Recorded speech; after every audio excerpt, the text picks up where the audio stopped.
इतने महापुरुषों का वक्तव्य हम लोगों ने श्रवण किया।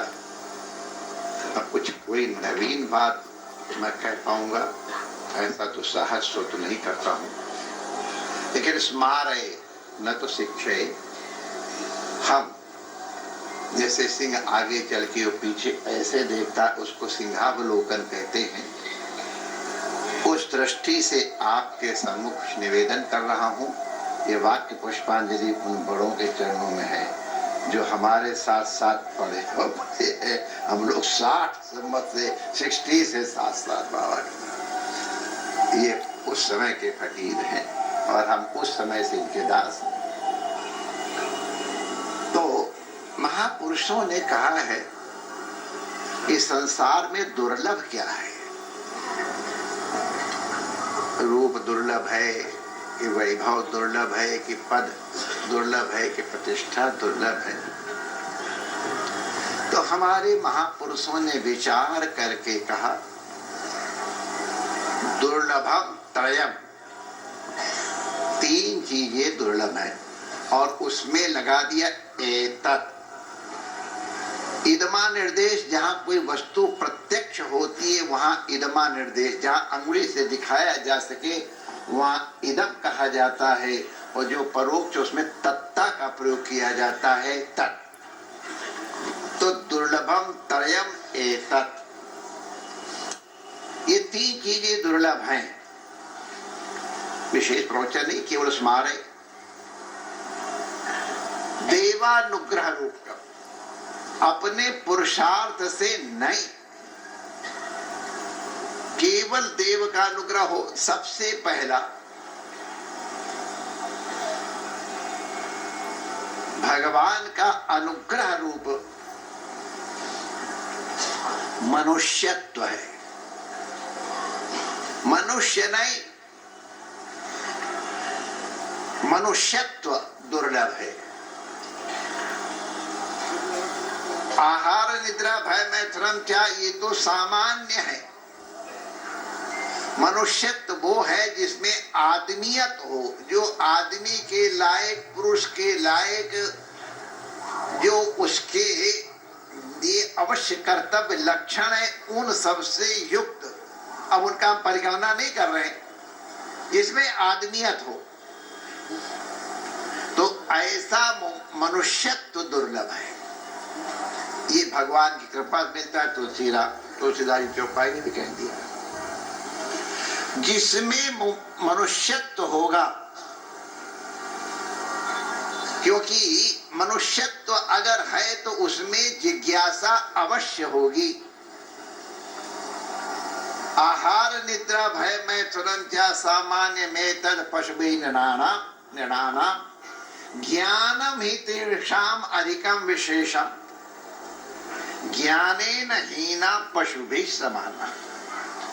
तो मनुष्यत्व यदि है तो उसमें ज्ञान की पिपासा अवश्य होगी। ज्ञान की पिपासा के कारण ही वो सोचेगा आखिर मैं हूं कौन। देखो हमारे खंडन खंड खाद्यकार में अद्भुत ग्रंथ है और कई लोग उसको दुरुपयोग कहता तो साहित्य का ग्रंथ, वेरी स्वीट, बड़ा लालित्यपूर्ण ग्रंथ है। तो खंडन खंड खाद्यकार की मान्यता है कि वस्तु व्यवहार का हेतु नहीं है, वस्तु का ज्ञान व्यवहार का प्रयोजक है। हमारे पास कोई वस्तु है, हमारे से कई बार हुआ, हमको स्मरण नहीं है, ज्ञान नहीं है, तो हम उसका प्रयोग नहीं कर पाते हैं। तो हमारे पास अगर उस वस्तु का ज्ञान है तो हम उसका सदुपयोग कर पाएंगे, और अगर ज्ञान नहीं है तो नहीं कर पाएंगे। बल्कि हमारे साथ कभी कभी गड़बड़ होता, सोचते थे हमारे पास रुपए रखे हुए खर्च कर डालते थे, फिर कर जाओ, तो गलत बात है। तो व्यवहार का हेतु ज्ञान है और उसी ज्ञान के अनिर्वचनीयत्व के निरूपण के लिए उदयनाचार्य जी का लक्षण तत्वानुभूति प्रमा। तो तत्वानुभूति प्रमा के खंडन के समय, और जहां उसी समय ये प्रमाण आया है, सीता सीते सरते यत्र संगचते तत्रा पुरतासो देवम उत्पतंती, ये खंडन खंड खाद्य में मैंने ऋग्वेद की ऋग को सुना था, पढ़ा था। तो वहां अनुभूतित्व का जब खंडन आया है तब वहां इसका प्रमाण दिया गया है सीता की अनुभूति क्या है। हमको शास्त्र के द्वारा पता चलता है कि बागबासी, ये निशावसादे, ये इस तरह की साहित्यिक भाषा है खंडन की। तो प्रत्यक्ष में तो ठड के बारे और दंत वीणा बजती है, लेकिन शास्त्र पे हमको श्रद्धा है तो इस स्नान का फल हमको अनुपम प्राप्त होगा। इसलिए अनुभूतित्व के विरुद्ध में भी प्रत्यक्ष अनुभूतित्व में तो ठंडक लग रही है, लेकिन शास्त्र की प्रमा के कारण हमको विश्वास है, आस्तिकता के कारण, कि हमको देवम उत्पतंती, हमको दिव्य लोकों की प्राप्ति होगी। ये चर्चा आप लोगों को ऐतिहासिक दृष्टि से बता दूं, एक सामान्य प्राचीन इतिहास का विद्यार्थी होने के नाते ये कुंभ मेला प्राग ऐतिहासिक काल से सुसंपन्न हो रहा है। अभी हमारे आदरणीय रविंद्र पुरी जी ने स्मरण कराया था, हमारे यहाँ सनातन धर्म तो भी मालवीय जी ने कह दिया था कि कुंभ मेला हमारा केवल 2 आने के मिलता था, पंचांग 1 आने के मिलता था, उससे ही लोग सारी दुनिया इकट्ठा हो जाती। तो पहले अगर हमारे ग्राम में विद्वान होते थे, उनकी एक सभा होती थी, फिर ग्राम की सभा में जो स्थानीय समस्याएं होती थी, व्यवहार की, धर्म की, उनका किस प्रकार से निराकरण निर्णय हो, वो वहां की विद्वत परिषद कर लेती थी। कभी कभी जब उस विद्वत परिषद में भी समाधान नहीं मिलता था तो एक और ऊपर प्रांतीय स्तर माने जिला स्तर या कुछ मंडल स्तर पे एक सभा होती थी, वहां निर्णय हो जाता, तो वहां का किया हुआ निर्णय सार्वत्रिक हो जाता था। क्रमशः इसी तरह प्रांत में, और फिर जैसे 4 शंकराचार्य जी अगर बनाए तो दक्षिण का वो सब कर्तव्य श्रृंगेरी वाले वो करेंगे, पूर्व का पुरी वाले करेंगे, दक्षिण का द्वारिका वाले करेंगे, उत्तर का ज्योतिर्पीठाधीश्वर करेंगे। तो वहां का धर्म कर्म का निर्णय उनके माध्यम से होता था।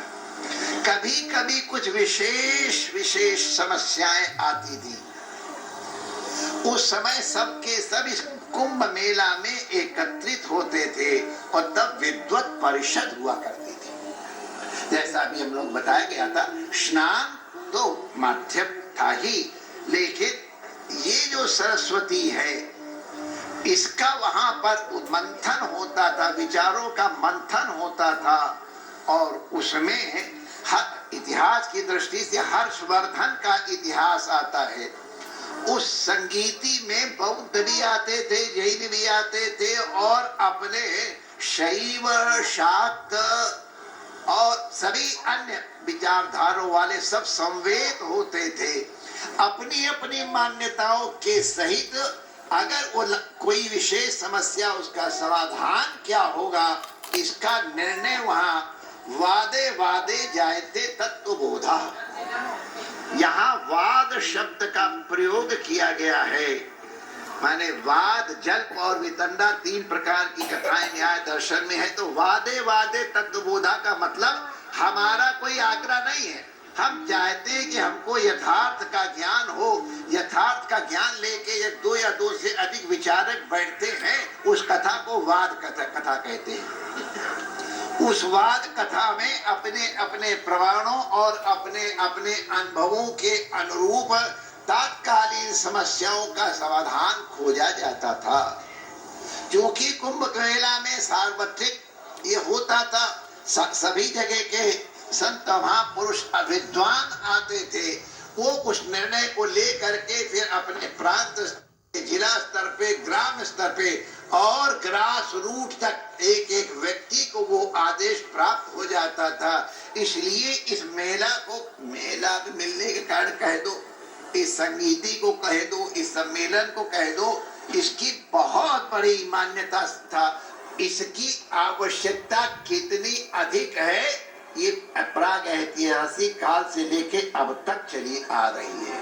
तो आज ये जो कुंभ मेला में सरस्वती की उपासना की बात जो कही जा रही है, सरस्वती के स्नान की बात जो कही जा रही है, कर्म भी हो गया रविनंदनी, भगवती की कृपा गंगा जी की हो गई, भक्ति भी हो गई, और अभियान सरस्वती वो इन महापुरुषों की सन्निधि से प्राप्त होती है। ऐसी सन्निधि में हर प्रकार की समस्याओं का समाधान